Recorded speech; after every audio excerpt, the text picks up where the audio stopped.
Okay, welcome to the Inside Outdoors TV podcast. Of course, I'm Shane Atwell. We've got Ashley Poole with us, and everybody knows Not everybody. boss and the TV star, Tim Anello. And it's that time of year, midsummer, the dog days, if you will, and we're going to talk about some of the things that every hunter has to deal with at this time of the year, and the prep and the preparation for the season, the preparation for shooting your bow, getting back in shape, and everything that goes with that and then the preparation we have that would be extra outside of what the normal hunter has to do, when we're prepping dates, times, hunt schedules, show times, all of that. So it's a little bit different for us, but at the same time, we're the same hunter as everybody else out there. We're trying to get things going. We're trying to get in shape, especially if you have those Western hunts. You better start getting on a treadmill and doing all the things that you got to do to make that hunt successful that we know starts right now. Because you can look back at the end of them and say, I made this the way that it turned out because of what I did during those dog days of summer. Mm-hmm. Yeah, to treat it like it's anything any different than anything else you do in life. It's you are where you are because of your choices.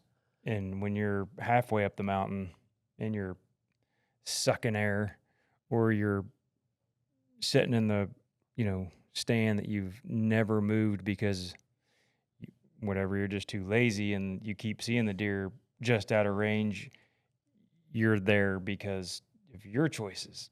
Yeah, and it's not always easy to do. No. I mean, to get that, I think you have to, like everything else, if you wait on yourself to be motivated to do things, you're just not going to do them. It's just more like a discipline. Just make it part of your routine.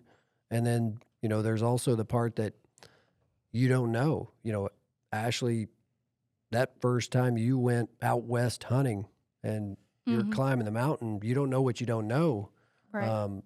But looking back, you probably wish you'd done some research, looked into how to get in shape for something like that. Yep, absolutely. Yeah. When we went on that elk hunt, I mean, Tim can attest, I was not prepared at all. And it was a cow elk hunt. And sure, we went to a spot where Anthony said that no cow has been killed up there. I'm pretty sure. Only bulls. Yeah, they haven't gone up there to cow hunt just because of the location. Not that obviously by the number of elk we saw, it's not that cows can't be killed up there. Mm-hmm. They just choose not to make that kind of a hike. Yeah. So sure, it wasn't a bull hunt, but yeah, I got my booty kicked. That's for sure. And it kind of, that first hunt, I mean, that was my first hunt ever.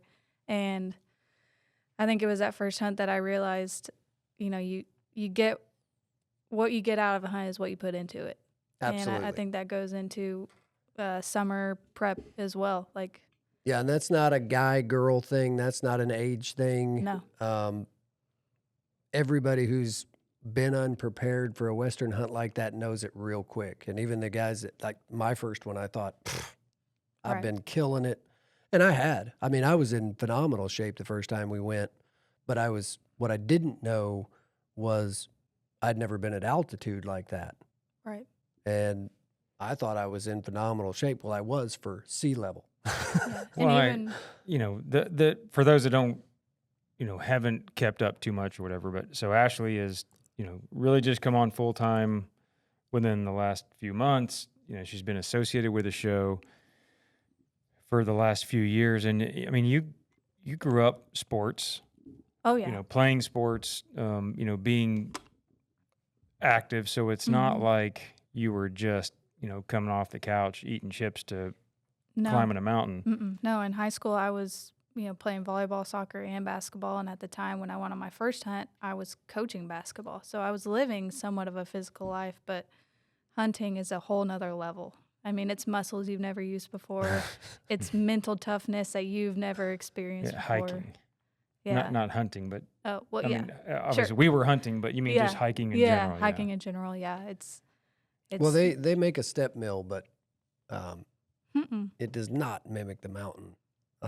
And an Oklahoma breather like Yeah. me. I was like, Flat, what is going on? us flatlanders. There's certain things that, being in Oklahoma, you can't prepare for. We had snow on that hunt. Mm-hmm. Yeah, about that 4 you're talking inches. about. So that adds another element, just the weight on your shoes, having to, lift your feet higher than normal. Mm-hmm. Well, and another thing too, I think for me was, that hunt, I felt like we didn't even kill on that hunt, let alone we didn't really see a whole lot of elk. So mentally, I feel like it may have been slightly different if we saw a bunch of elk and Anthony's like, okay, we're going to do this big hike. I'm like, all right, it's worth it because I know there's going to be elk up there and it's going to work out. But that whole trip, they were kind of scarce. So hiking up, I'm like, I feel like I'm doing this for nothing because I haven't even seen an elk, I feel like, this whole trip. Wouldn't you agree? Looking back on it, we didn't see a whole lot of elk. I agree with what you're saying as far as your mental energy, and push can be better or worse depending on the situation as far as the animals. Mm-hmm. Was the fact that we weren't seeing too many animals really what caused your mental fight to be so tough? No, but it certainly added to it. Yeah, so kind of that's where I was going with it's, everything we're talking about, the things you can't really train for in Oklahoma or your location would be elevation, Mm-hmm. temperature, and, maybe some obstacles as far as snow or whatever. But you've got, you can train with weight, you can train with distance, you can train with, the steepness of the climb. But we've all come from, I would say, athletic backgrounds to some extent. That doesn't make it athletes, but Right. But I think what people short themselves on in training that we've all sort of found out in our own way is the mental training. absolutely. Is it's you can't. I mean, you can go train physically all you want and be in the best shape that you could possibly be in. But if you can't, and Ashley, you can attest to this now, Mm-hmm. if you can't get past the mental barrier when you think you've gone your limit, or a lot of people, it's way before their physical limit, but Mm-hmm. it's that mental fight that people don't exercise or work on that I think is the most detrimental Yeah. to all training. And I think that, Hannah was on it was Hannah's hunt. And that was her first elk hunt too. Same sort of first time for her, struggle and everything. But the difference between me and her is she's a runner. She knows that, limit and knows how to push past it. And I think you could see the difference in the mental toughness between me and her in that aspect because she knew, that she could push past that wall. Yeah. Just from her experience as a runner. Yeah, she's definitely had some experience doing it. I mean, it's, some of it takes experience to learn how to do it, but the mental game and pushing through and, you see people taking ice baths. You see people, going David Goggins on it. And they do that to be able to push past a level of comfort and create a discipline in themselves and a confidence that when you do get to where you were or where we've all been in, some way, shape, or form in life, to push through it because you trust and you know that you can. And that's, again, it's not something everybody's made for. We're not all cut from the same cloth, and you got to find your way of doing that. But it is definitely one of those things that you got to start playing around with this time of year because we're all guilty of spending a little too much time on the couch, so to speak. Mm-hmm. And then, I'll be fine. And then you're in a jam. Mhm. And, if you've never been, for those of you who have never been and may be going this year because you drew in the draws are all out now. Everybody kind of knows where they're going or they're starting to put their hunts together. And if you've never been, we would urge you through experience, because like she was saying, I have been in top physical condition for here, Mhm. not scared to go on anything. I mean, run marathon distance, push hard in hour-long CrossFit workouts, do Murph, RX type stuff, and then get to the mountain. And when you can't breathe, it becomes a whole different story. So, and, if you're thinking about it or you're in that group of people that hasn't been or is about to go and you're wondering, what do I need to pack? And I've never been, and man, it'd be awesome to talk to somebody about how this goes down. The number one thing you can do is prepare yourself physically so that you can enjoy the hunt and spend time focused on the hunt instead of dealing with yourself once you're up there. Well, and too, so when the moment comes and it's time to kill that animal, you're sharp and you're not trying to catch your breath. You're not trying to, your brain's fuzzy. You're not in a wreck. So when the moment comes, you're still And sharp. and that moment will come. Especially if it's your first time. If you've done it at least once, then you kind of already know. But you'll hit a mental wall. Doesn't matter what kind of shape you're in. Being in those elements, you'll hit a wall regardless of your physical abilities. And it doesn't, we're not saying that if you train mentally, then you'll have the physical ability. That's not what we're saying, because it doesn't matter your physical ability. You're going to hit a mental wall being in the mountains, being in a place that you're not used to being and training. And it's realizing in that moment, hey, I've been in this type of moment before. I've pushed myself to these moments and I know what it feels like. So now I also know I can keep going. Yeah. I mean, and even if you haven't, even if it's not your first time, every hunt's different. oh yeah. We've had some hunts that we thought were going to be killers, and the way it played out, it was just easy. We never really had that big of an issue. And then we've had some hunts that we found ourselves, oh crap. Now it's time to buckle down and lean on somebody else because they're feeling strong, and pull on them a little bit. So sometimes, even though you have the experience, you don't have the experience on that hunt. And to get mentally prepared is what will ultimately prepare you to deal with whatever you come across. Yeah. It's I don't know. That's kind of the fun of it too, is, every hunt is different. It's impossible to train for every single situation. But just being in the best mental state is definitely going to help you. Well, and for me, growing up in sports, I enjoyed doing sports because I enjoyed putting in the work because there was an end goal in mind. Once I got out of sports, it was hard for me to go back to working out because it was like, I have no goal in mind. Like, I hate running. I love soccer, and I can run 3 miles in a game because there's some sort of purpose to it. But Somebody's Hannah, chasing you. yeah, but like, Yeah. but for Hannah to go on a 6-mile run in the morning with just cause, that doesn't make sense to me. Whereas now that I've added hunting into my life, I enjoy the thought of working out and knowing that I'm doing it for a purpose. Yeah. What's your why? Yeah, what's my why? Yeah. I hate doing it without a why. It just doesn't make sense to me. So Yeah, you don't stand alone, and people that are like, nobody's chasing me. I'm not running anywhere. Why would I? I tell you, get an old penny, and if you start thinking, I don't know if I really need to work out this hard today, or I don't know if I need to go on my run today, start sucking on that penny.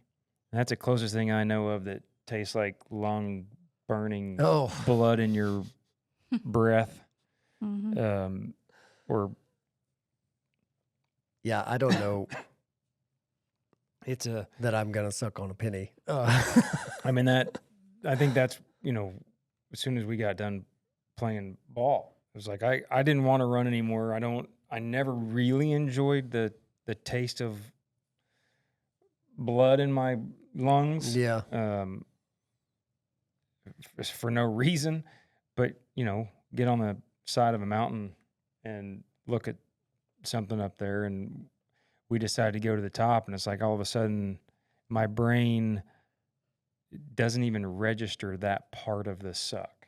It's Yeah. like it, put that mental, I don't know. I'm sure there are some smarter people out there that, trainers that have good sayings and terms for it, but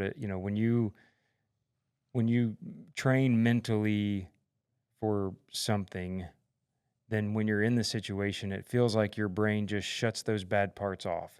It can allow it to just focus on what you want to do and the fun stuff.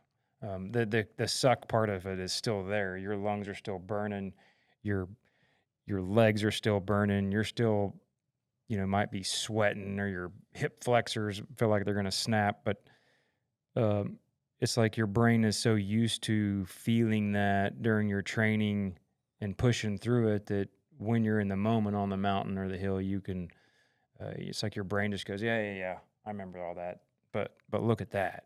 Well, yeah. I mean, if you can, the more you can normalize it, the more your body knows how to deal with it for certain. And then, like you said, you got to embrace the suck and just go somewhere else sometimes, and just, your brain focuses on one thing at a time. You pick that thing to focus on, and whether it's the next 5 yards up or the next tree, and you just keep putting one foot in front of the other.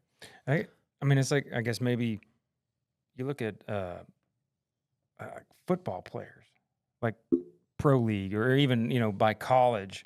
It's like they get freaking smashed and bounce right back up and run back to the huddle. And you look at it and you think, oh, those guys they don't feel pain. They do.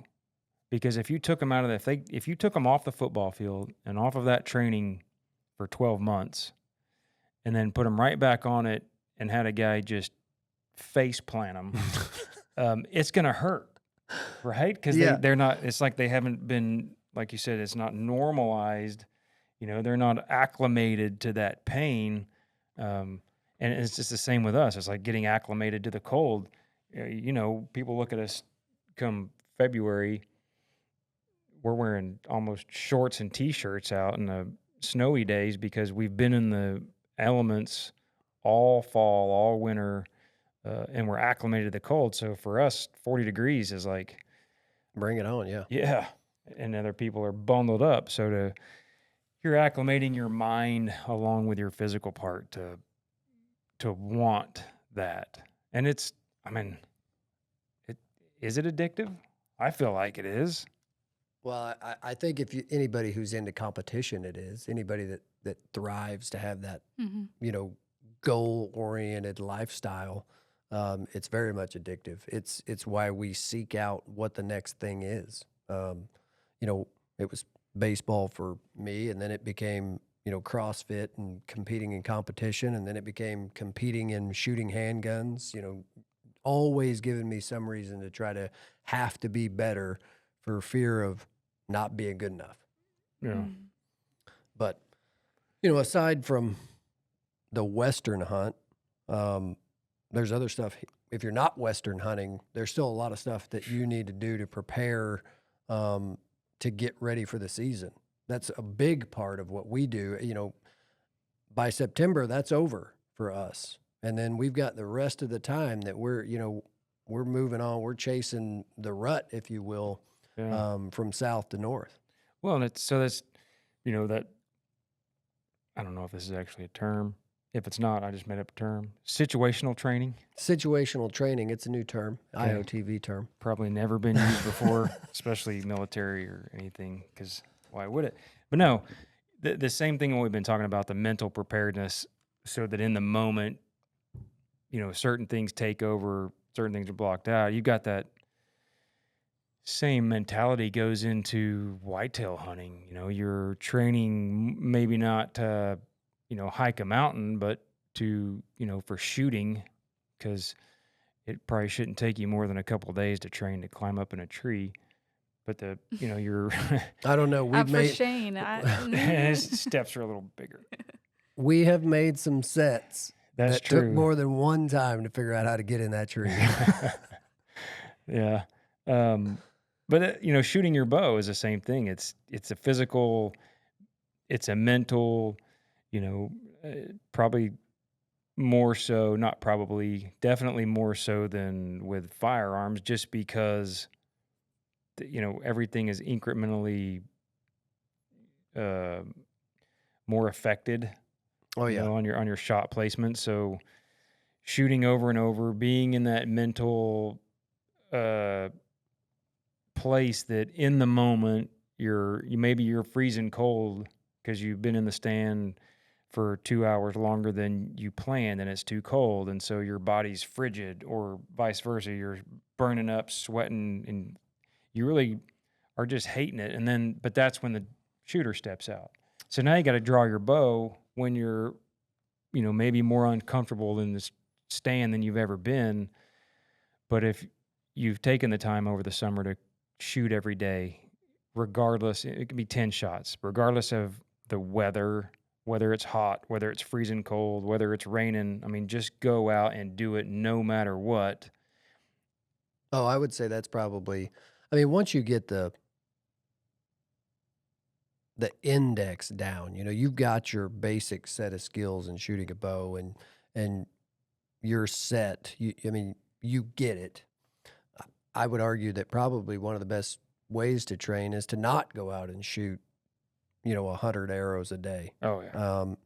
Because you're more apt to do that. You shoot 100 arrows on Wednesday and you don't touch the bow again till Saturday, or heck, the next week. You'd probably be way better off to shoot 5 good arrows every single day and insist and get used to, and the confidence that when it comes time, I've shot 5 good arrows every single day for the last 3 months. Well, and here's my question to you guys. Would it be more beneficial, there's a stair stepper and then there's rucking, right? And they're kind of the same, but they're a little bit different. Is it beneficial? Because I see a lot of people practicing shooting, standing in the same place, shooting at the same target. Do you need to, get up in somewhat of a tree and practice shooting at a target? Do you need to sit down like you're in a blind? Like, does it for archery shooters? Because I don't know. I don't hunt like that, but oh yeah, absolutely. Are you guys doing that as well? Like different positions, different heights, different? I don't think I would worry about changing what I was doing until I had the ultimate confidence that when I draw the bow, standing perfectly, just like we do at the line, or you step up to shoot your target and everything clicks. And that's the reps. That's the, training yourself to get to that point where I'm not thinking about a million different things. I'm focused on the target. I know I'm not going to punch the trigger. I know subconsciously I've created the skill. I have the subconscious knowledge to shoot this bow. Then you start to put yourself in awkward positions, leaning down in the stand, shooting straight down, sitting. Who knows when are you going on a spot and stalk? Because you might not plan to, but when you climb up the tree and he beds down 80 yards from you, and you're like, man, the wind's perfect. There's cover between me and him. And the next thing you know, you're shooting from a prone position. Yeah. Have you ever practiced that? Yeah. And, once your skills are set and then you go to playing around with that angle, or he run around the tree a little further than I thought, and now I'm out on a lean. I'm at the end of my lanyard, and there's a limb in the way, so I got to slightly crouch down. You ever made that shot before? Right. Because even with rifle hunting, you can sit at a bench all day long, but that's not what your hunting situation is going to be like. Exactly. Yeah. So you've got to practice on the. But maybe we sort of jumped a little bit ahead, but in training, there's so many different, not just styles, but beginners to advanced and everywhere in between. So, we were sort of talking about that. what was that phrase I made up? Situational training. Yeah, some people may call it tactics. Yes. Well, that's just because they're uneducated. So situational training would be more, like you said, training for a specific situation. But then you've got, just basic motor skills training so that, your muscle memory has evolved to the point where you're not thinking about certain things. And I think that's what most people do. Just the basic motor skill training. Yeah, I mean, you get to where... and you have to have that as a baseline. Absolutely. So that when you get in an awkward, I mean, if it's not second nature to your grip on your bow or your gun, and your trigger finger and squeeze on either, if that process isn't second nature in an ideal setting, You at a need to make bench, it that way. then it's never going to be, it's never going to work right in an uncomfortable or unplanned situation. Oh, for sure. I wonder how many people stop at the basics. Yeah.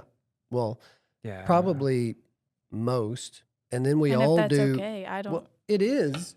It's better than nothing, but For sure. the more prepared you can be, the better. Yeah. You're But never it- going to know but every it- situation. But it's human nature. You'd do Oh, it. yeah. I'd do it. You'd do it. If we're on a, and this may be a poor analogy if you've never played golf, but there'll be a lot of people that understand what I'm about to say. If you can't drive the ball straight down the fairway, but yet you think you can hook it over those trees across that water because it's a little bit shorter, I think I'll just go for it. And that's what we're all guilty of. I mean, I haven't practiced to the point where I can shoot my bow instinctively. It just happens. But he's standing at 80. Maybe I can hit him. Yeah. Yeah. You're right. And if we had 100 guys, girls, hunters, sitting here and we said, okay, the only thing you're going to really get to do this year hunting wise is set in this tree stand on this tree edge and you're going to hunt this 40-yard gap in front of you. That's going to be the extent of your hunting this fall.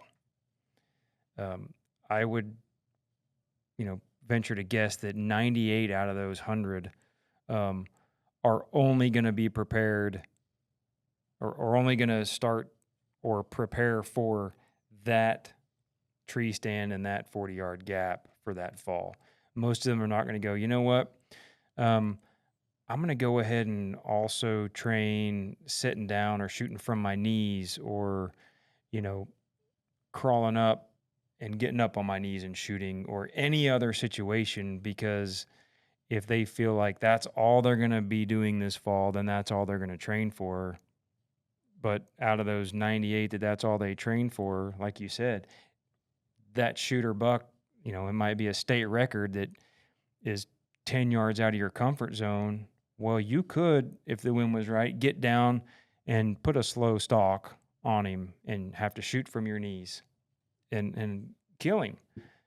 But how many of, those 98% that never trained for that, it's only those other 2% that went ahead and put that extra effort in just in case.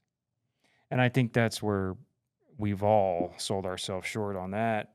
But we all need to get better at. Yeah.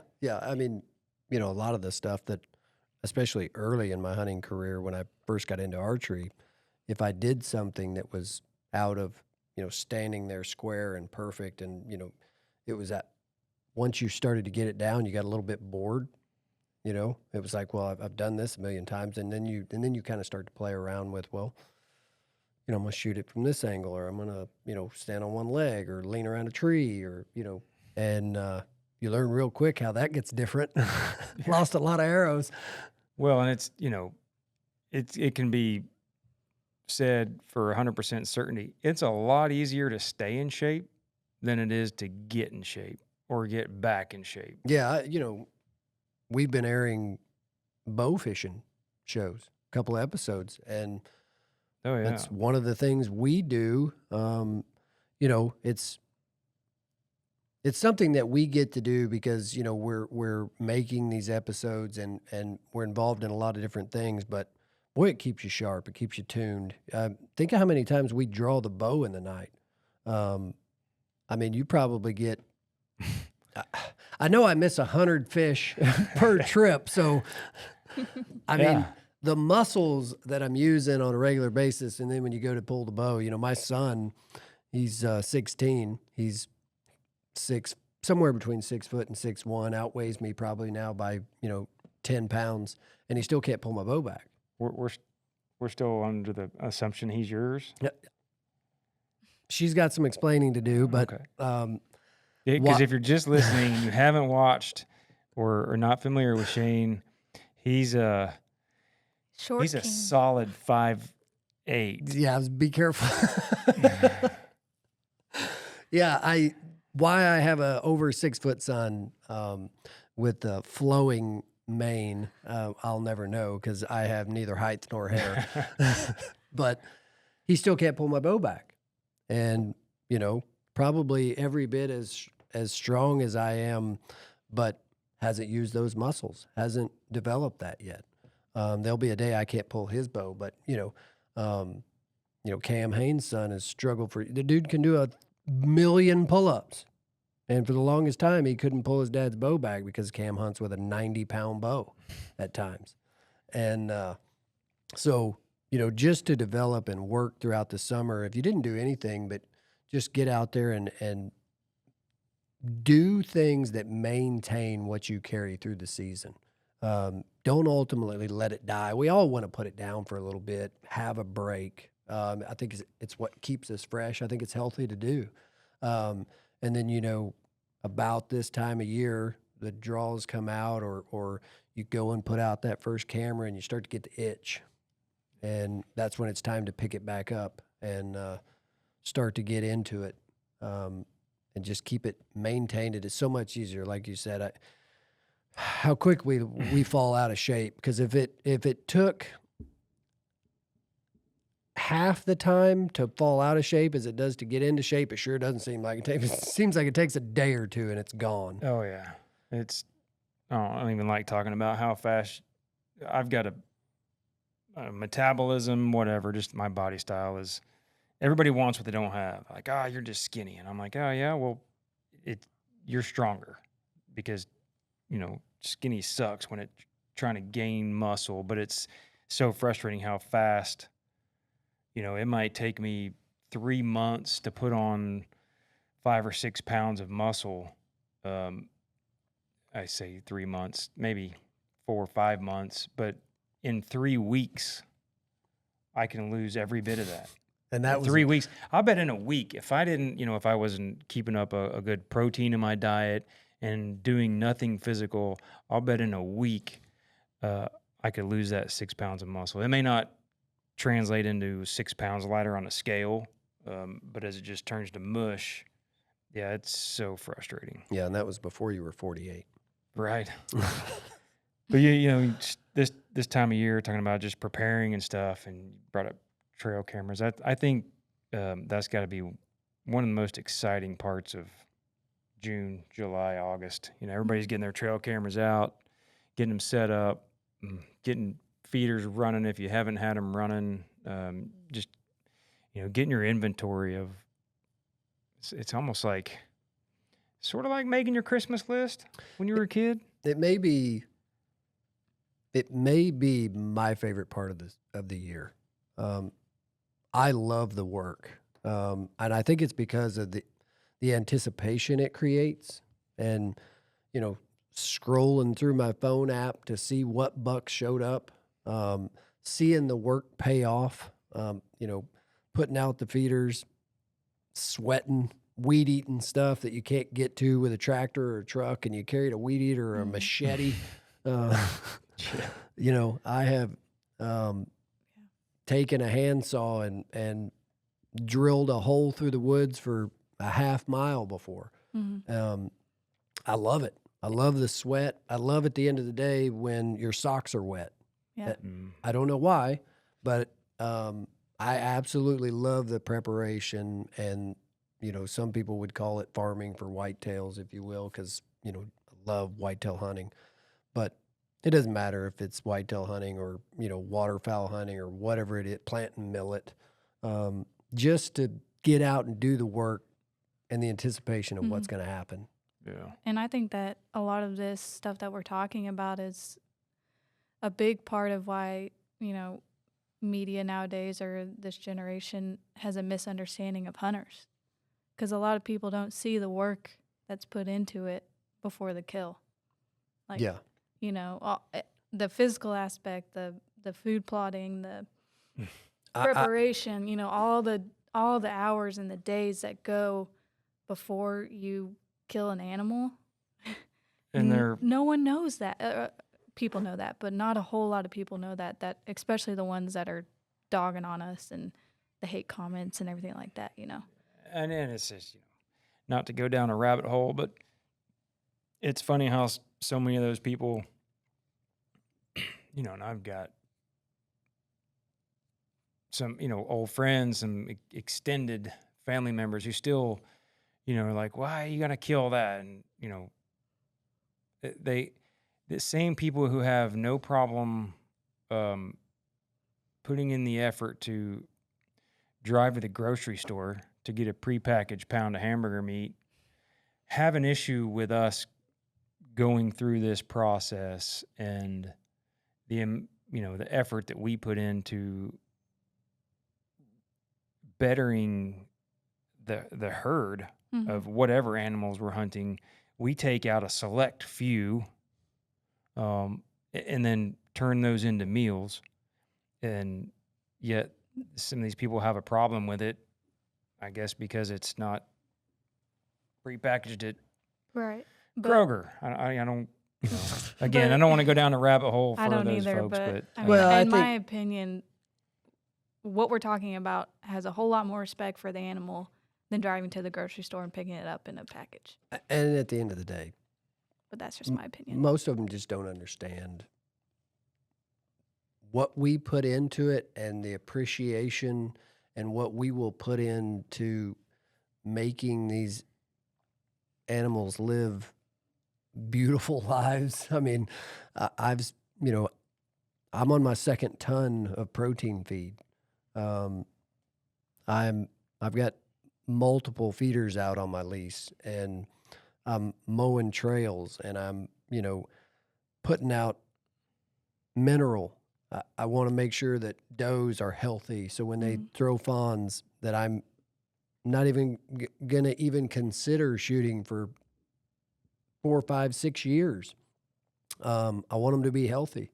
We're the ultimate conservationists, and we'll pour it to them. And I'm not, I don't feel guilty for that in any way, shape, or form, because there's not an animal on earth I don't appreciate. And, we understand when you take the life of an animal, what it means and what it means to us. I like the comments of, how could you shoot such a beautiful creature? Well, for one, they're all, for the most part, pretty dang beautiful. And for two, I don't know of a place I can go shoot wild cows, because I like beef and I eat beef, but That's a good point. if there was a place out there that had wild cattle running around, I promise you I'd go hunt them. I actually Also. think there is somewhere you can do that. I can't remember where it is, but I think they I have don't know if wild you're cows. joking with me or No, if I'm you're- not. I'm not. I was literally just talking about it with Brian Potter the other day, my buddy that's on the lease with me, and he was like, "Would you hunt cows? Because I think there's somewhere you can go hunt wild cows." I would. It's in a whole other country, but I'd hunt grasshoppers if they opened a season on it. It's just the love we have for chasing them. It is fair chase. That's what we do, and to each their own. If you're hunting high fence, good on you. It is kind of funny though, because as we're saying this and thinking it through, and the whole, how can you shoot such a beautiful creature? I don't know that even as a show that we've ever had a comment when we post a picture when we've shot a wild hog and Right. making dinner out of that and everything we make at them. I don't think anybody's ever said, "Oh, how can you shoot such a beautiful creature?" Like clearly they're not as beautiful as like an axis or a ram or even a whitetail, but it's like they have their own standards of what's acceptable to hunt based on Mhm. beauty. Well, you even look at the difference between fishing and hunting, Yeah. right? I mean, nobody's giving you Never- crap about There's a keeping perch, but There's a whole lot you less. pull out a beautiful rainbow or king salmon and like, oh, I can't believe you're gonna, take that thing out of its homeland, but they don't say anything if I just rip out a a brim. Or I doubt I'm gonna get any calls about the episode where, coming up where we've cooking gar. People be like, oh yeah, It's hard to feel sorry for them. right? Yeah. But But an yeah. elk. Yeah. Yeah. Well, I mean, beauty's in the eye of the beer holder. True. So, I mean, shot a hog in California, years ago hunting with Yamaha, and he's mounted on my wall. He was beautiful and tasty. But, we appreciate the animals. I don't think most people, like you were saying, they don't understand the work that we put in. They don't understand the appreciation that we have for God's creation. And at the end of the day, we don't have to be apologetic for it because Nope. the good book tells us we have dominion over all of them, and he put them here for food. Of course, it's a little late in the game, but I would, for all the younger hunters out there, I would say I think they should start keeping track now of every dime they spend on a hunting license or any product that money goes back into wildlife conservation. And over the years, I would like to know how much I've spent over the years in any, like I said, license or products that go a portion back into wildlife conservation, so that when someone says, you're just whatever, you don't love God's creation because you're just killing them, and I can say, okay, well, here's the tens of thousands of dollars that I've spent that have gone to wildlife preservation and conservation and bettering, and here's the number of hours we've spent planting food plots for thousands and thousands of animals to feed on and be healthier on that we've only watched. Yeah. Because, we plant a food plot that feeds, let's say, what? 100 deer sometimes. I Okay. mean, And that's in a year. Yeah. Right? And you might kill one or two. So, or none. right? So that, the percentage that we're Mm-hmm. working towards compared to the percentage that we take off for food is so different. But I think it would be a great argument, stat, whatever, when someone starts giving these, as hunters, giving us crap for, not loving wildlife, or how can you do that, to say, hold on, let me flip this piece of paper out. And so my running tab for giving back to wildlife conservation and preservation is this many thousands of dollars, this many thousands of hours, and these are all the types of animals that I've helped, feed and grow, and never even raised a gun at or bow at. Let me see your list. Yeah, And- I don't Yeah. want to know my number, and I don't want my wife knowing that number. Well, And correct me if I'm wrong, but 100% of that, those funds go right back into, like, that's how the well, it depends on wildlife department is. depends on the state, depends Okay. on the programs that they're involved in and what you're purchasing. But a lot of them, most of your money is going back into wildlife conservation in the state that you're using it. Okay. And and then aside from buying licenses, like you're saying, we're creating habitat a lot of times. Feed deer. We're feeding turkeys. We're feeding dove. We're feeding quail, Coons. coons. If I had I just want the money back. I fed coons. yeah. So, Yeah. We put it back into it.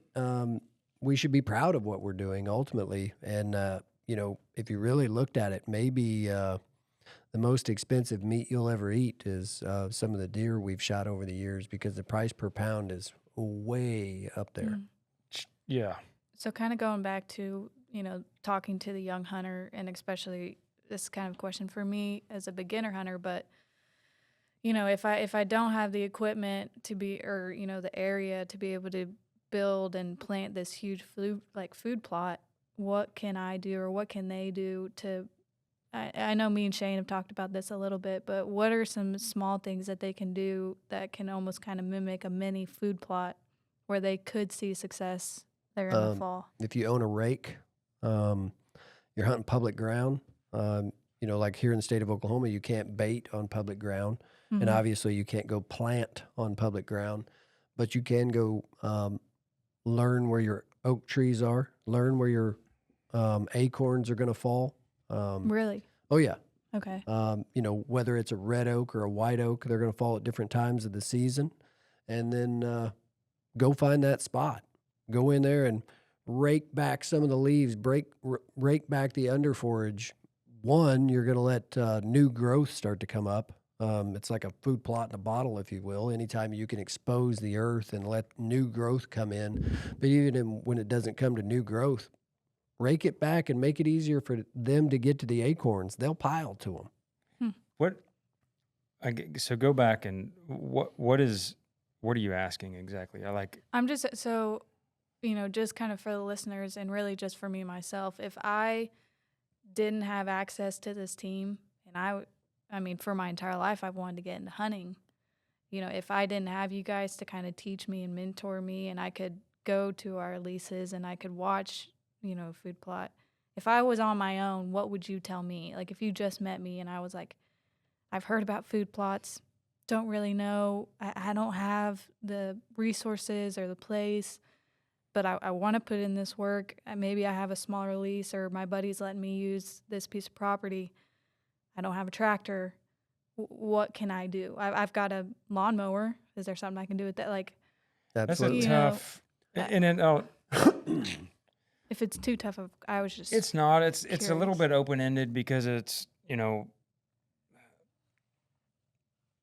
there are so many things that options. Oh yeah. It's like I don't know what to sort of parallel it to, but it just if we're just narrowing it down to food plots or a food source, and you have your own piece of property. If you have, if you're only hunting public property, there's so many different laws for all the different states and regulations, things you can and can't do. I would imagine there's some, places out there that you are on public ground. You may not be able to take a rake out there. Yeah, it's possible.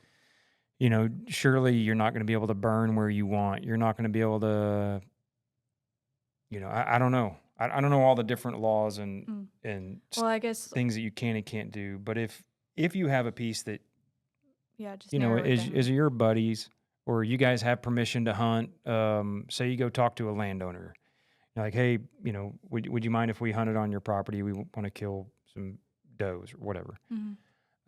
There are some really simple things you can do. Just like everything else, it can be really simple or really, really expensive and technical and drawn out. But you said a lawnmower, as simple as keeping it mowed. One of the things, it's been a few years now that we talked about, we had heard about it. I think we were doing something with food plots about that. Every plant in its infancy, whether it's any type of weed, any grass, any clover, anything growing, and I'm not a biologist, botanist. What is that? I'm not a plant guy. Wish Dusty was here, but from the way we understood it was coming from was he a botanist? Yeah, well, I believe the original study, I can't remember if it was University of Georgia or Mississippi State. One of the two, I believe. Go look that up. That actually went in and tested all these different weeds in their infancy and compared them to other high-protein food sources such as alfalfa. And I think it was milkweed actually had just as high a protein in its infancy, a new growth stage than alfalfa does. So simply mowing and creating new growth, you're creating something that can be as healthy as one of the nicest food plots out there. And so by infancy or growth stage, what we're talking about is, not just a seedling starting to grow, but so when we're bow fishing and we're driving around the lakes, or, you're out in the country a lot, or some of these neighborhoods and the parks around the lakes, where do you see, say you're driving down the highway at night, where do you see the deer feeding? On the side of the road. In the short grass. In the short grass, yeah. When we're bow fishing and we're around the lake, where do you see most of the deer standing around feeding? Short grass. In people's lawns? Yes. So what we're talking about in an infancy or the growth stage is before it goes to seed. So the reason you see all those deer always is like, why are they always feeding right next to the freaking highway?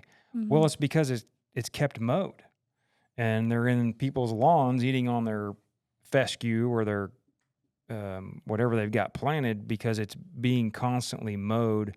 And before it gets seeded out, when it's still in that growing stage, or what we were calling its infancy, it's more palatable and higher in protein, right? Than once it goes to seed. So that's, kind of a roundabout answer to your question. If you took a lawnmower out and you picked an area around your tree stand or your blind and kept it mowed, you're going to have people saying, oh, you're going to be out there screwing up the deer, taking a lawnmower out in the woods. Okay. So let's be a little bit, sane here in where you're taking that lawnmower out to. However, as an example, we've taken weed eaters out and created a 30-yard circle around a tree, and every week or two gone out, midday, and kept it weed eated down. We couldn't run a lawnmower, but we find that those deer, especially the does that are the herded up deer, are coming in and feeding in that short grass. So yeah, it could be as simple as taking a lawnmower out and cutting a lane or area around your tree, or a weed eater, or getting some no plow. Whitetail Institute has their no plow that's a coated seed that if you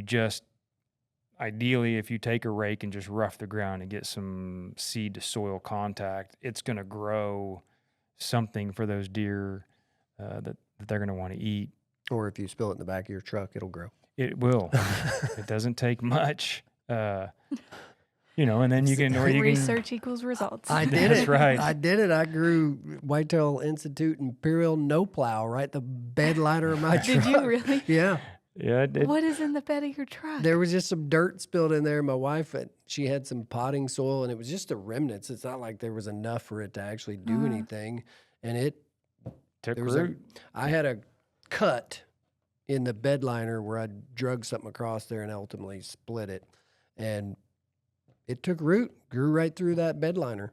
Did you have any deer in the bed of your truck? No, I sat over it a couple of times. I never saw anything. Darn it. But no, it literally grew in the back of my truck. So if it makes soil contact, it's going to grow. And it's, probably, arguably, one of the better products they make as far as palatability. The deer love it. Some of the things they actually have to get used to, or, start to see as a food source, especially if it's new to their area when you plant it. But it's got such an array of stuff in it. You can go throw that out of your hand, cast it on the ground if you've mowed, if you were able to rake a little bit and expose the soil. It grows like crazy, and deer love it. Yeah. Whitetail Institute's good. They got a lot of products for, obviously, food plots and growing. And if, I don't know if that's specifically what you were asking about, or No, if it it's is, just an yeah. attractant to get deer closer as a new hunter, maybe not comfortable to shooting out past 20 yards. They've got granules and powders, whether it's, Whitetail Institute, or there's, the tried and true golden, death pellets. I mean, corn is king. People will, there will be people out there that, want to throw hate at corn and for all different reasons. And, you're, baiting them in. I'm not saying that we're hunting over a pile of corn. But also I would argue, what's the difference between hunting over a pile of corn? You're going to give me crap about hunting over a pile of corn, but you're going to love the fact that I hunted over the corner of a food plot that we planted that is, same type of grain is just still on a stalk. Yeah, the edge of a cornfield. Right. So, if we're being, and we always try to be completely transparent, at the risk of getting some hate mail, we don't do it much anymore. Early on, I think we all evolve, but yeah, we hunted over corn piles a lot in our early hunting. But if careers. it's legal in your state and oh sure, and you want to go hunt within the legal means, get after it. Absolutely. Why wouldn't you? I mean, kids. My kids growing up, we wanted to show them the aspects of hunting, but also not let them get burnt out by never seeing deer or ever getting a shot. There's that fine line of, teaching them hunting. But, we dump out a pile of corn at 80 yards and set them up during youth season. And if a mature buck or a doe came in, something they want to shoot, it's a great way to see animals. It's a good way to hunt, especially if you're wanting to get maybe a particular number of does out or whatever. A lot of what we do with corn now is let's take our Kansas lease, for instance. We've got, I don't know how many acres of alfalfa and some wheat. And I'm not sure what we planted back in the back. I think maybe it was no plow. But at any rate, there's so much ag in Kansas that really a corn feeder doesn't do you much good. They're going to stop by it and grab a bite. So what we like to do is we'll put them centrally located, a couple of big 1,000-pound, 1,200-pound. I think that Dillon feeder is 1,100. 1,100. So it's 1,100 pounds, which allows us the ability to go set up in July or June, put 1,100 pounds of corn in this feeder, put a Moultrie cell camera up. I think we've got a couple Moultrie mobiles out there now. Yep. And we don't have to go back in there to keep track of the inventory. What that corn's going to do, they're going to spend a majority of their time eating out in all the ag fields because they've got wheat and they've got alfalfa and they've got milo and, our various food plots. But Kansas is one big giant food plot with some timber in it. So what the corn's allowing us to do is to get a good inventory, especially right now. Draw them to a camera. Yeah, it puts them in front of a camera. We've got, I don't know how many cameras out along the edges of our fields, but they only see so far. So that gets them in front of the camera, get a good inventory. And then you start spreading your cameras out sort of in a spider web around that feeder and see where they're coming from. That was going to kind of be my next question. This podcast is probably more for me than most of the people listening, but obviously you put a camera in front of your feeder. How do you know where else to put a camera? Is there a rhyme or reason? Is there any other methods? I don't know. That's almost a podcast in itself. Oh, okay. But it's in a nutshell, just like everything else. There's people who they have opinions on how they do it that worked for them. There are people that have come up with really good, what am I looking for? They come up with plans or strategies to use cameras. There's a good friend of ours that lives up in Kansas. I don't know if you want me using his full name. Well, Josh. And he's killed a handful of bucks over 200 inches over the years. Just a phenomenal ability to find these big deer, and learned a lot talking to him. And what he does is he'll go, put out a small pile of corn or a mineral rock or some small amount of attractant that can be either eaten really quickly if it's not producing what he's looking for, so it won't be Mhm. there for a long period of time, or like a mineral rock or something that he can move, and he'll put up a camera. He'll give it, I don't remember what he said, a number of days. And if a shooter buck shows up that he's looking for, he starts the process of, think about it like you have a dot in the middle, and then you've got an outside ring around that's 20 yards out. And then you go 20, 30 yards more in a lot wider ring. And so he just creates a bigger circle around that one camera to try to find out where that deer is coming and going from. And then once he finds whatever camera that the deer is crossing in front of to get to the corn, then he starts there and he spreads cameras out on the, around that one to find out where he's coming from to get to that one, and then so on until he finds out where that deer's bedding. And so at that point, he'll keep feeding that spot or let it run out and just keep an eye on, because he knows where that deer's bedding. He knows that he's been coming in that direction to that food. So he's probably already had a food source, because in early season right now, and correct me if I'm wrong, because I'm never 100% right all the time. Right now, those deer are on a pattern. And if I go dump out a pile of corn and it's 50 yards off of his normal travel pattern right now, the chances of him coming to it are pretty slim, right?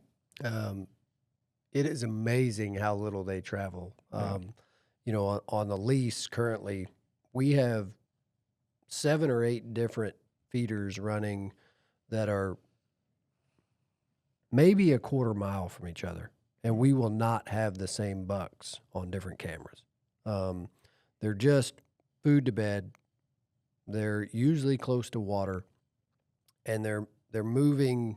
Like my deer right now, mainly the peak of mine, they're not going out of 100 yards like you were talking about, Yeah. out of their realm, and it's a 3-hour window.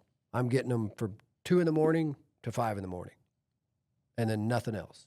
So if you pinpoint them, I guess, as we're talking in this summer season, as you're putting out and you're doing the radius and everything, and you figure out where they're coming from and when they're going in their peak time, does that change when it gets closer to fall? Do they That follow? changes the minute they go hard horned, definitely. Right.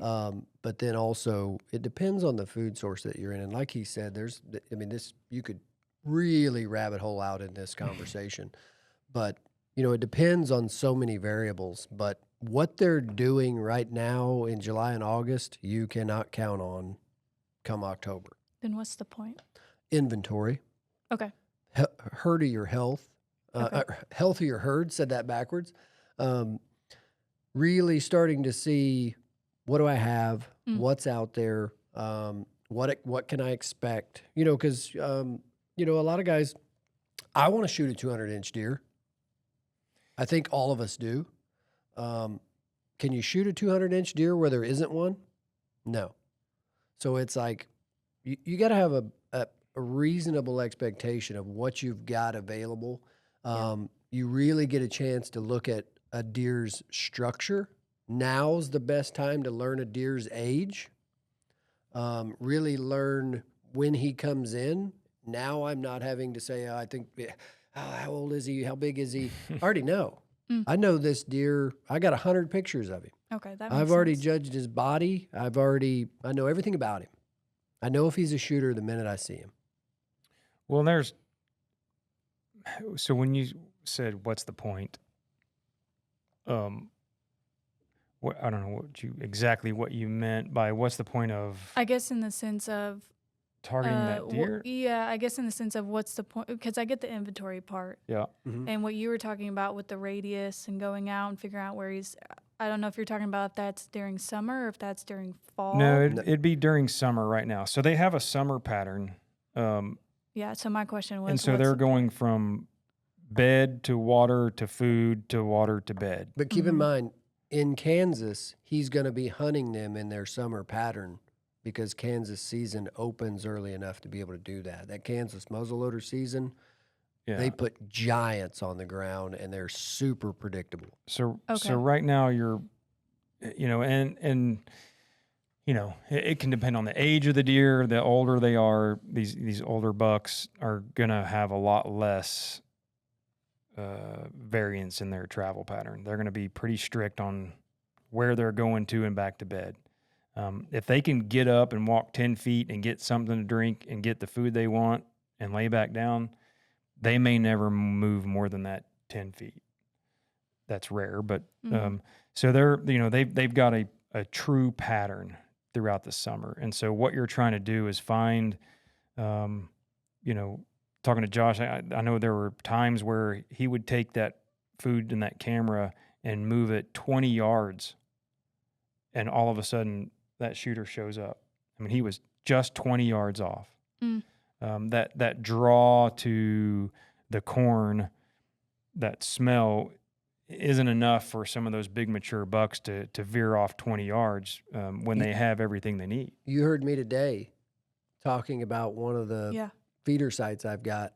I put it up 10 days ago and I still don't have a deer picture on it.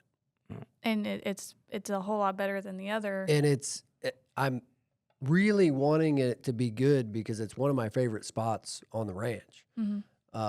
But for 10 days now, there's nothing moving far enough. I've got 2 different feeders sitting in there, mowed the whole thing down, went in and cast no plow just to get something up and going. And I'm checking, I mean, I look past all my other deer, like I was showing you those other ones, because I want to see something show up on there, but they just don't move that far right now. And I guess that's a good point to kind of preface everything we've talked about, that sometimes it doesn't work.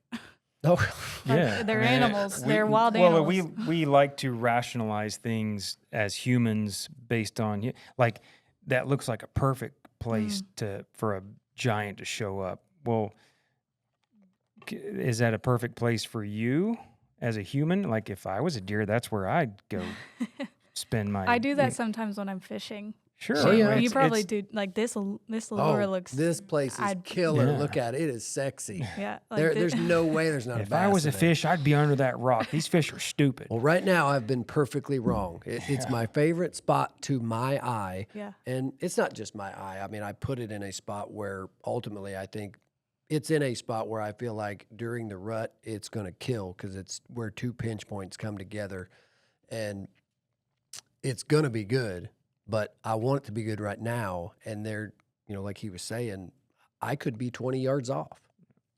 So the point is, when you were asking what's the point, is you're not putting that corn there right then, or I'm fairly certain he's never killed a buck, one of those 200-inch plus, off of that spot where he first put the corn or the rock to get a picture of him. What that allowed him to do was just locate a shooter if it was in there by having it close enough to his travel zone that he got a picture of him.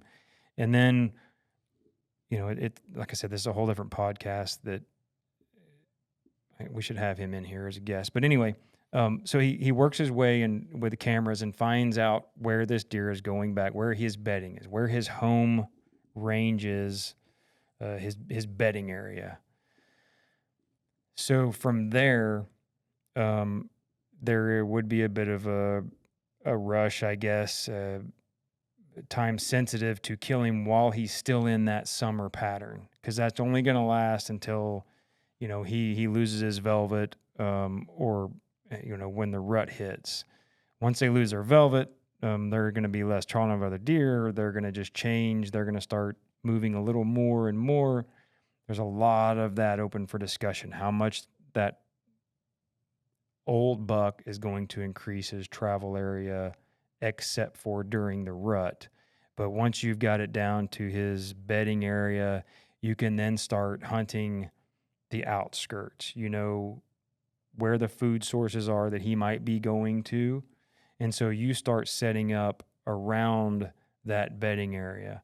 Or if he is coming to that, you know, that food you set out, the transition area, however far it is between his bedding and that point, you try to catch him in there.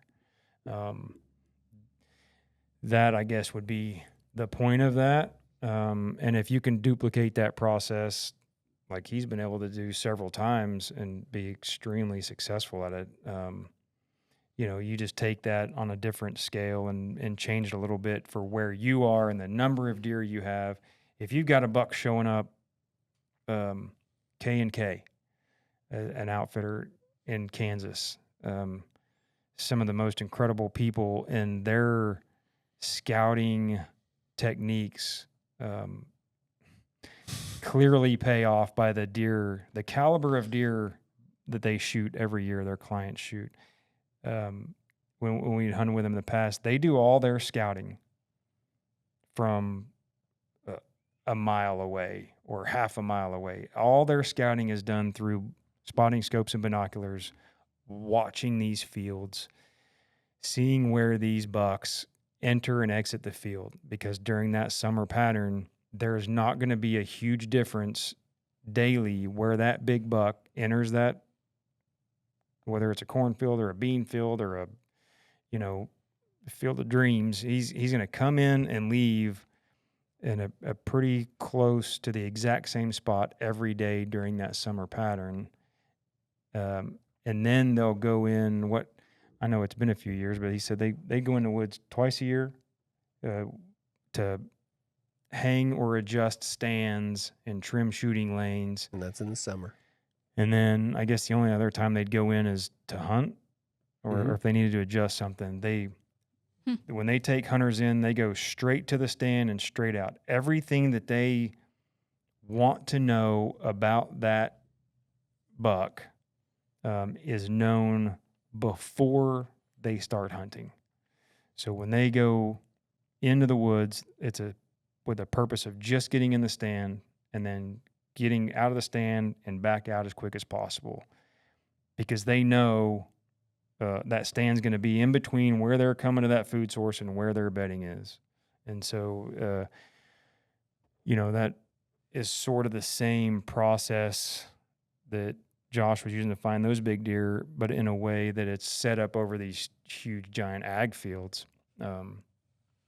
Can we do that here in Oklahoma?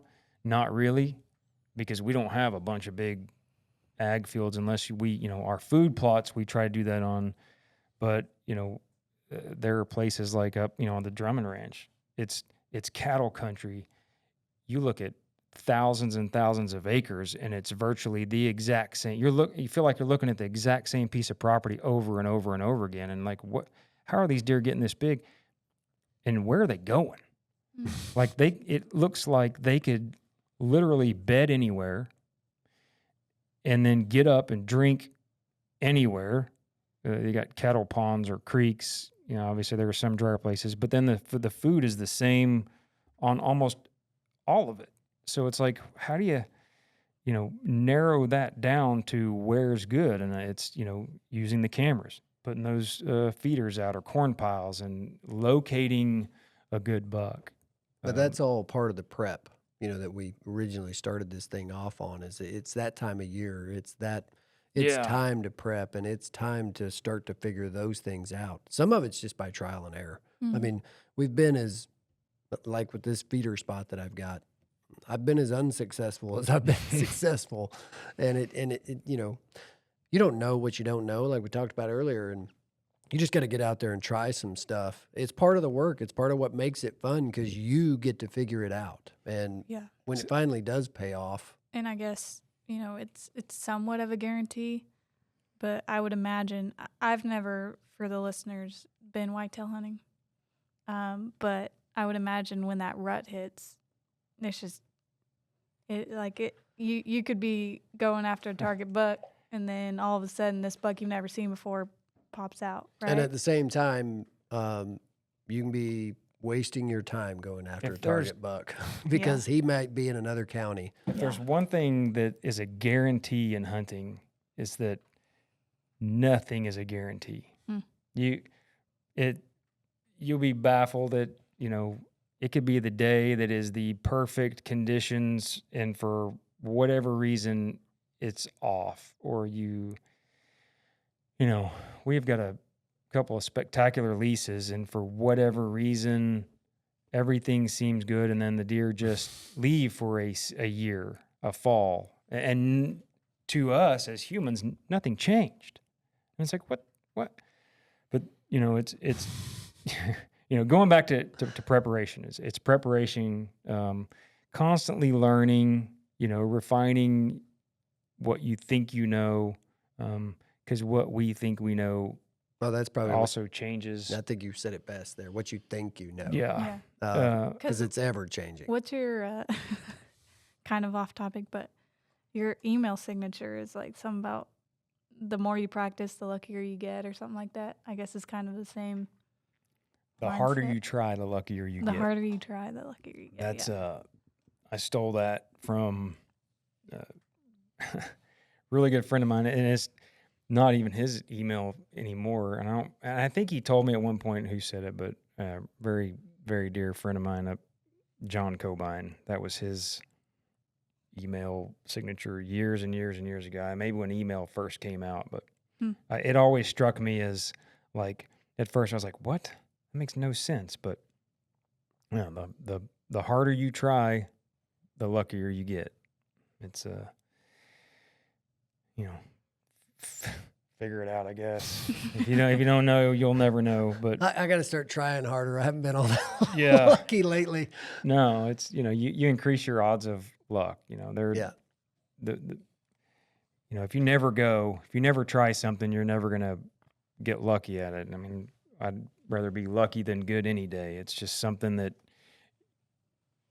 I don't know. Yeah, Mark Drury's not just, he doesn't just fall down and land in front of 200-inch deer. He tries really hard. Yeah. He constantly puts the deck is stacked in his favor. So, he keeps putting in the work. It keeps paying off. Yeah. Yeah, he'll say every now and then that he got lucky for something, but I think it's a rare day that he truly gets lucky in the deer he kills. But yeah, he's lucky to have those deer and to live where he lives, because you can't kill 200-inch deer where there's not 200-inch deer like we talked about. He just happens to live in one of the best, whitetail hot spots in the entire country, but even at that, there's a whole bunch of people that live there and they don't do what he does. yeah, So he just keeps trying harder and getting luckier. Now is also the time with trail cameras and things, trying different techniques. I think now I would actually say probably just after hunting season ends, while it's still cooler outside. But summertime is definitely the time to try new things as far as like shooting. If you're going to try a different release or try different broadheads, if you're going to try different ammo in your gun or a different gun and optics, now is the time to do that. For one, you don't want to do it right before you're going to go out and hunt and rush through it, because you want to give it more than just one try to see if it really works. Especially in archery, I think pretty quick, running through different ammo, if it groups good or not through your rifle. If your optic, if you look through it and it sucks, then get a different one. Mm-hmm. But in archery, everything is just a slow process, and now's the time. If you want to try different broadheads, you want to try shooting a heavier arrow or a different release, do it now so you have some time to actually give it a chance and see if it makes you better, if you're more comfortable. Don't wait till 2 weeks before hunting season and go dust dust off your bow and start shooting it. That's just, There's guys that can do it. I'm not one of them. I can't get out of shape like that, or I get rusty archery wise. well, and I got to knock that off early. Well, and I would go so far as to say it's, it's being an irresponsible hunter, in my opinion. If you just take a bow or a gun, I think it happens more with rifles, where they just feel like, I can go pull it out of the safe, throw a couple rounds in it, get up in the tree and, point it at a deer and shoot one when it steps out.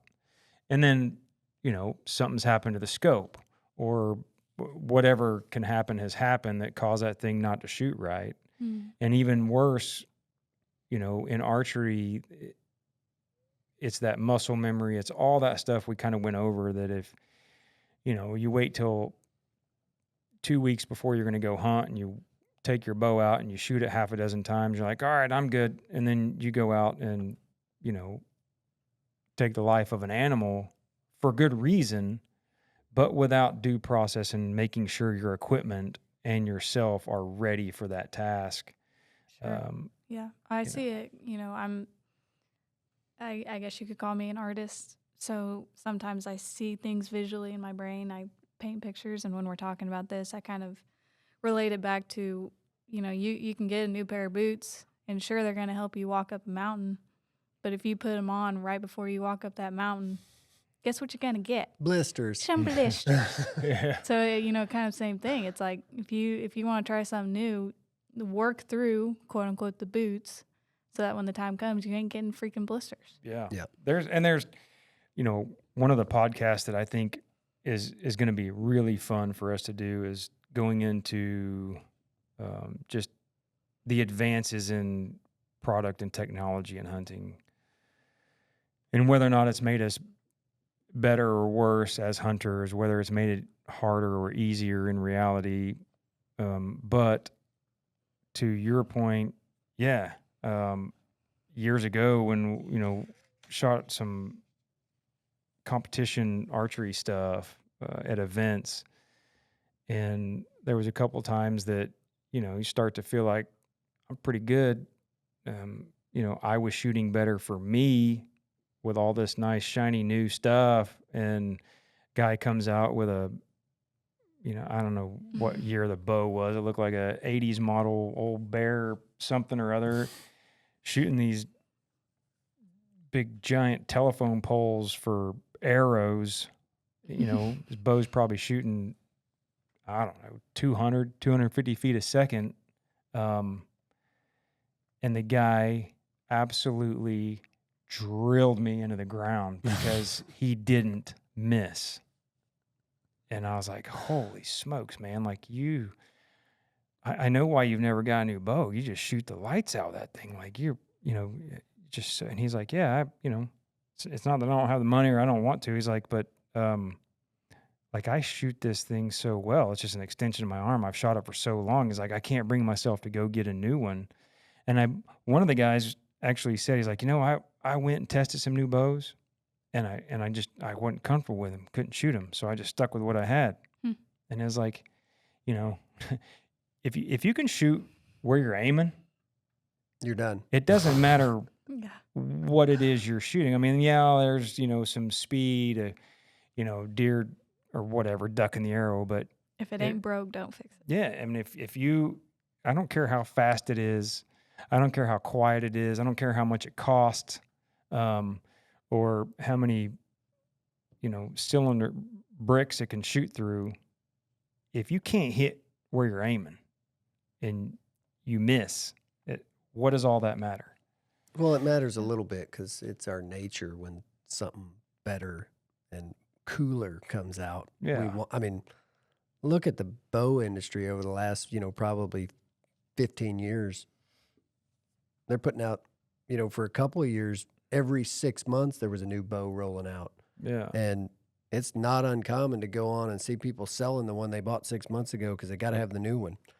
We're all kind of like that. We like the cool stuff. We like the new stuff. We think it's better. A lot of times it kind of is that, they figure out where they could improve something, and it's cool to have the newest thing. I don't think there's anything wrong in that either. I mean, we all chase it. You know, and me shooting competition pistol, it took me absolutely years to figure out.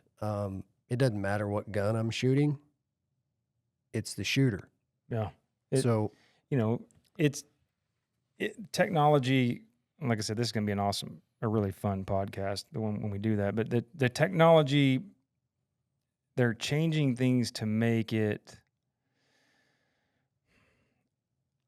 I think the easiest term to use is, or the whatever, for lack of a better term, they're doing things to make it easier on us, whether it's less hand shock or faster or easier tuning. I mean, you'll see easier or simpler as the term's used. What none of this can take the place of, though, is practice. It doesn't matter if you've got a brand new carbon bow with whatever arrows and broadheads and you've spent $5,000 on this setup. If you don't practice it, that guy with a $300 bow from 1984 with those old, plastic fletchings and XX75 aluminum arrows. He's gonna kill everything he shoots at. Oh yeah. And he's gonna outshoot you because he's put in the time and he's practiced with it. So bow fishing, going back to that, looking at, I mean, it didn't matter what bow we put in your hands. I could not hit a dang fish until you could. Until about, I'd say probably my fourth or fifth time going back out with you. And, of course there was a moment where it clicked, where you said, sure, it's not, you're not aiming down a whatever, it's just instinctive shooting. And that's where I was like, oh, okay. But yeah. It was until you put in the time and the repetitions, we'll call it practice. I mean, it was on the water. You weren't practicing at a target in the yard, but right, yeah, it was. But on the job training. Yeah, you're absolutely right. And to add to it, it sucked. Like I'm very competitive, and I'm a perfectionist. I don't like not being good at something. And so for those of you out there that are like, man, like practicing all this stuff and putting in the work, it sucks. I don't want to do it. It'll pay off. Yeah. It paid off for me, and now I want to go bow fishing every night if Tim would let me. So there's two terms. I think you're the one that said the other one, but my dad would always tell me, practice makes perfect, unless you practice wrong, and then you're just perfectly wrong. And wasn't you that said practice makes permanent? Yep. Yeah. So for right or wrong, wherever you're falling in there, practice, you want to make sure you're practicing the right way, but repetition, practice, use this summertime, to get out and just practice. If you got a shooting range, go, take your guns out, whatever you think you might hunt with, take them out and check them. Make sure they're good before you get in the field. If you're, archery, I would say I wouldn't let a month go by in the summer.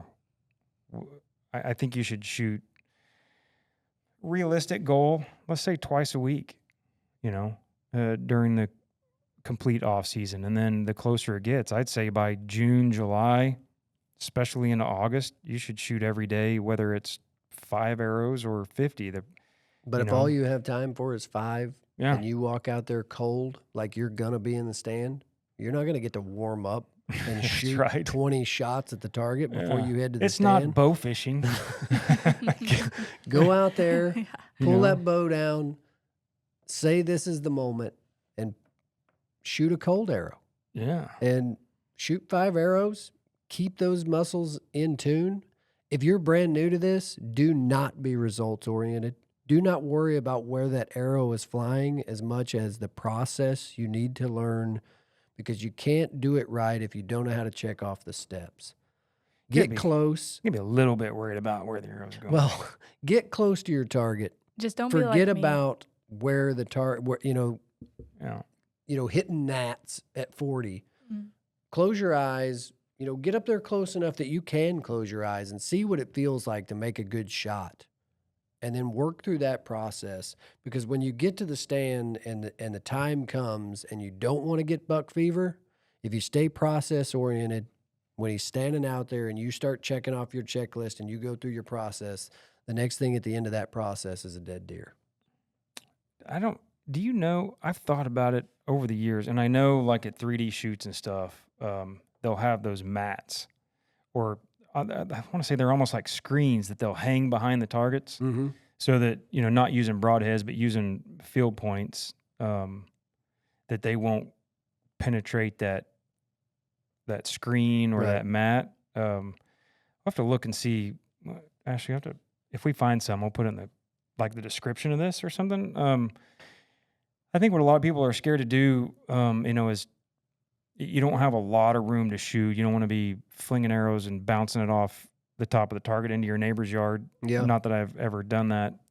I'm just asking for a friend. I have a funny. So, keep going. now I have one of those huge, like block, big, what you see in a archery shop. Like it's a 5x5 Yeah. target. Yeah, big layered target.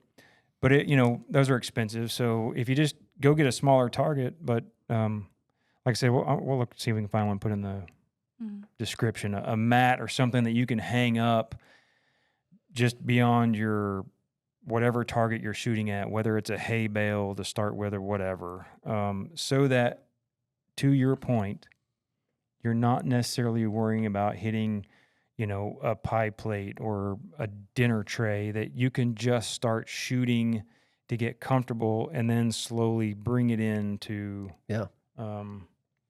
where you want to be. Yeah, I ended up, I got one of the big targets like you over the years, and for Wiley, my son, I'm able to just tell him to forget where you just look to the center of the target. We don't, I don't care if it's this big. Just look to the center and forget about everything else and just show me what it looks and feels like to make a good shot. And he works through that process, and it's a way to push through that target panic that so many people have. Your pins floating and, oh, there it is. And you just punch everything. You can work through that process. And as you're checking off the list, just let the bow go. And you'll learn to overcome that fear or that panic that happens when you see your sight where you want it. The sight doesn't dictate when you pull the trigger. It's not like, people aren't, everybody tries to hold the bow perfectly still, that pin perfectly. It's never going to quit moving. No. The best archers in the world are just letting it float, and you get yourself, you accept that amount of float, and you just start painting within the lines. And as it paints from within the lines, you start to add the pressure, and it keeps painting, and you keep adding the pressure, and then boom, it goes off. And you'd be surprised at how you're stacking arrows on top of one another and afraid to shoot at your own arrow because you're going to cut the veins off of it. And the dot never quit moving. And we haven't looked into it yet, and I know we're getting close to wrapping this up, but I was telling you about, you remember Joel Turner? Absolutely. Introduced Joel back, I don't know what year that was. Went elk hunting with a good friend of ours, Justin Jackson, who's knows Joel, and Probably around 2009. probably. And I think at the time he was just won his first or second world championship elk bugling contest, and heck of an archer, sharpshooter. I think he was working for the police department or a sniper, but at any rate, he has developed a shot IQ, and Justin was telling us more about it. I looked up the website and really need to get more into that and find out and have him on for that process. He's sort of, even back then, way before the shot IQ approach, he was telling us about having a mantra. Do you remember that when he was, I'd never shot a recurve or instinctive, and he was shooting it there in elk camp, and I don't know, remember what the mantra we came up with for me that, to keep repeating as I would draw the bow and shoot. But yeah, that mental part of it, I'm really excited to see what that process is. I know he was a month or so ago, he was on Joe Rogan's podcast. Yeah. So it must be pretty legit because he's got some pretty big fans of it and has trained. I think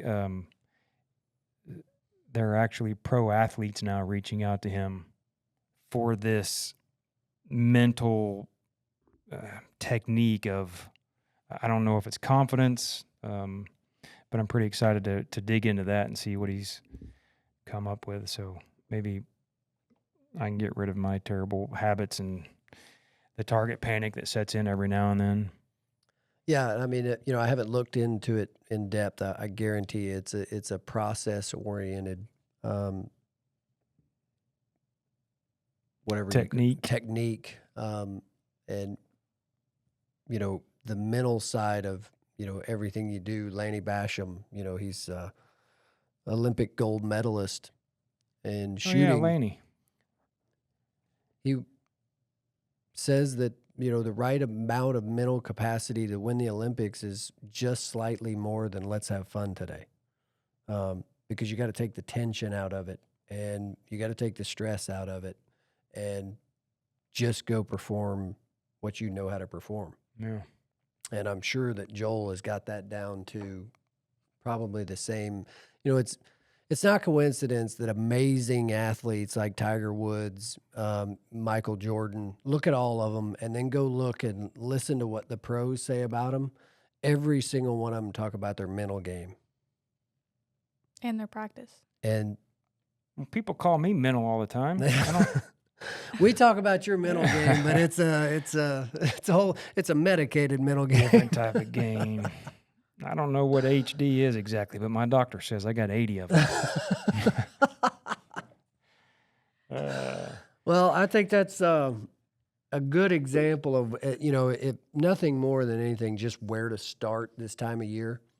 And I guess, the best way to simplify it is pick something, start somewhere. If you wait, like we talked about, on your motivation to do some of these things, they'll never get done. Create a discipline and get to work. Speaking of, I can't keep waiting for our Idaho hunt coming up. I got to start preparing for that. Well, we got British Columbia before we got Idaho, so. Oh, yeah. Yeah, you got a lot of work to do, and you got to quit waiting on your motivation.